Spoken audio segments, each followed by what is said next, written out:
हाँ तो बच्चों ये देखिए आपकी last example number 1.20 this chapter. तो लिहाजा इसमें हमने क्या करना है जी, वही चीज़ चेक करनी है, लीनियरिटी। तो कोई इतना लंबा चौड़ा काम नहीं है बच्चों, इसमें सिंपल है। ये वो प्रीवियस वाला भी नहीं है कि इसमें आपको क्या करना पड़े, पहले आपको x1 लेना पड़े, फिर x2 लेना पड़ेगा, फिर x3 ऑफ t को a और b की फॉर्म में लिखना पड़े। वो a और b वाला चक्कर नहीं होगा। देखो बच्चों पहले मैं क्या करता हूँ जी, यहाँ पे जो x1 ऑफ n है उसे सेटल कर लेता हूँ। x1 ऑफ n को क्या लें, 2 रख लें, 3 रख लें, कुछ भी रख लें। 3 मैंने इसको वैल्यू दे दी। फिर क्या फ़र्क पड़ेगा, हमारे पास आ जाएगा देखो y1 of n is equal to 2 of 3, यानी यहाँ पे 3 पुट हो जाएगा, इसकी जगह x1 ऑफ n आ जाएगा ना। तो x1 ऑफ n की जब बाद में वैल्यू पुट करनी ही है तो पहले ही कर देता हूँ। तो 2 3 बार 6, 6 जमा 3 9, तो ये 9 आ गया। जब दूसरी मैं एक दूसरा सिग्नल अब लेता हूँ x2 ऑफ n, उसकी कोई भी वैल्यू रख लो, 4 5 6 7 8 9 10, कुछ भी रख लो, 10 रख लेते हैं। तो y2 ऑफ n हमारे पास क्या आ जाएगा बच्चों, 2 times of x2 of n। तो x2 ऑफ n की वैल्यू 10 है, तो 10 पुट हो जाएगी प्लस 3, तो ये कितना हो गया, 20 जमा 3 23।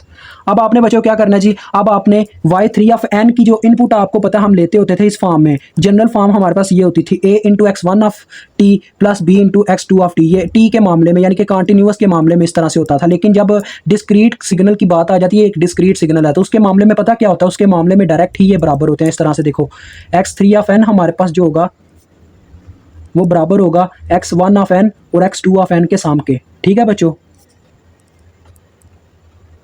अब ये चीज़ अप्लाई करो, अब वहाँ पे पुट करो, तो हमारे पास y3 ऑफ n क्या आ जाएगा बच्चों,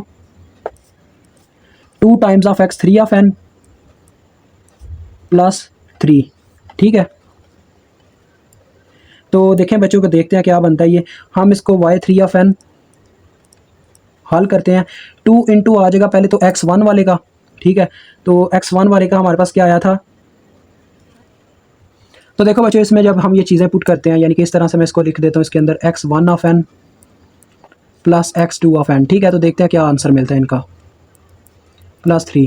क्योंकि मेन हमने ये चीज़ सेटिस्फाई करनी है बच्चों कि y3 ऑफ n बराबर होना चाहिए। आपको पता है वहाँ पे आता था, वो भी चलो मैं आपको बता देता हूँ, y1 of n plus y2 of n इसके बराबर आना चाहिए डिस्क्रीट के केस में। ठीक है, और जो कॉन्टीन्यूस होता था उसमें ये कंडीशन होती थी y3 ऑफ t बराबर आना चाहिए a y1 of t plus b y2 of t। ये कॉन्टीन्यूस के केस में होती थी, ये इस केस में होना चाहिए इस तरह से।